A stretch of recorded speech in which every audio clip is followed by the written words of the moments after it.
Assalamu alaikum, I'm Aisha and you're watching SAMAA News. Here are today's headlines.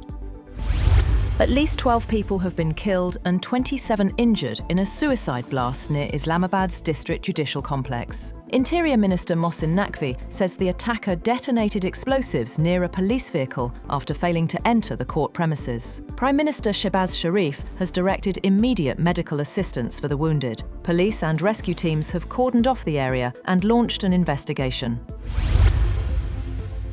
A technical delegation from the International Monetary Fund has arrived in Pakistan to review the country's public finance management and budget reforms. The IMF team has demanded a comprehensive audit of supplementary grants issued over the past 10 years, seeking accountability and clarity on how funds were utilised. The IMF has stressed the implementation of a fiscal discipline policy to ensure that public spending remains aligned with Pakistan's economic targets. The delegation has also underlined the need for strict expenditure limits and urged the federal government to take concrete measures to curb unnecessary spending. A Russian drone strike has hit Ukraine's southern Odessa region, injuring one person and damaging energy and transport infrastructure. Local officials say the attack sparked fires at several energy sites and a railway depot. Governor Ole Kipper says critical infrastructure is now running on generators, with emergency centres opened to support residents. Also, Russia's Federal Security Service says it has foiled a plot by Ukrainian and British spies to bribe Russian pilots into stealing a MiG-31 jet armed with a Kinjal hypersonic missile. State media reports the pilots were offered $3 million to fly the jet toward a NATO base in Romania.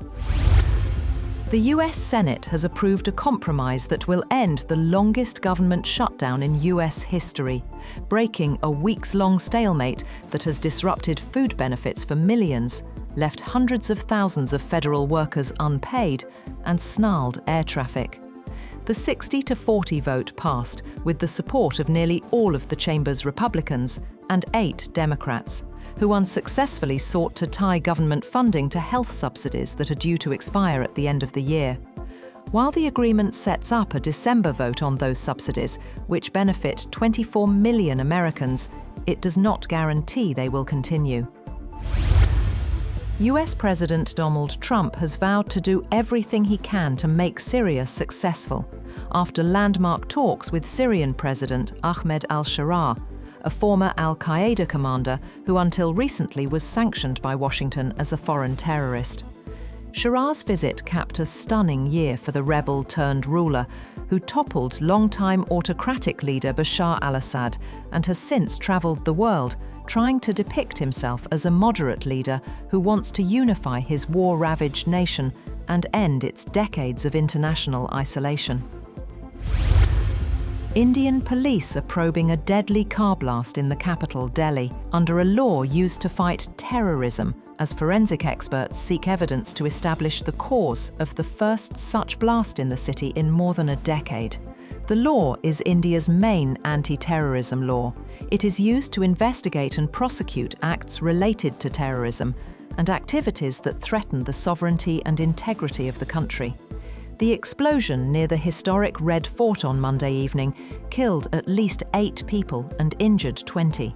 Several states and key facilities across the country were placed on high alert. President Donald Trump has ordered air traffic controllers to return to work immediately as US flight cancellations soar. The demand comes during the 41-day government shutdown that has left thousands of controllers unpaid and airports short-staffed. Airlines cancelled over 1,700 flights on Monday, with disruptions expected to worsen as the FAA mandates further flight cuts this week. A Paris court has granted former French President Nicolas Sarkozy early release from prison, less than 3 weeks after he began a 5-year sentence over alleged campaign funding from Libya. Sarkozy was freed pending appeal, under judicial supervision. He has denied any wrongdoing and called the case politically motivated. BBC News says it has received a legal threat from US President Donald Trump over an edited documentary aired before the election. The Panorama episode cut and rearranged parts of a Trump speech, giving what the BBC now admits was a misleading impression.